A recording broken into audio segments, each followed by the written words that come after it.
अस्सलामुअलैकुम एवरीवन, कैसे हैं आप सब लोग। मैं हूं आपकी टीचर मिस नाइमा। ये है हमारा उर्दू का लेसन। उर्दू के लेसन में आज हमारा उन्वान है हर्फ चे। एवरीवन, आज मैं आपको हर्फ चे को लिखना सिखाऊंगी और हर्फ चे के ज़ख़ीरा अल्फाज बताऊंगी। आइए हर्फ चे को लिखना सीखते हैं।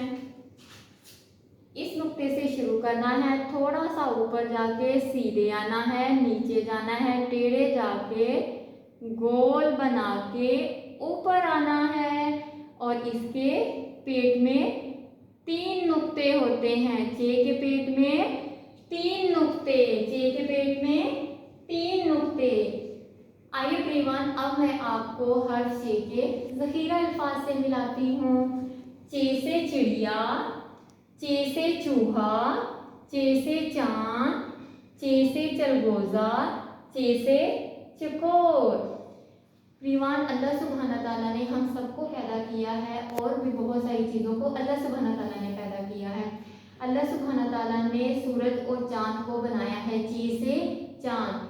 चांद रात के टाइम आसमान पे अपनी रोशनी बखेरता है।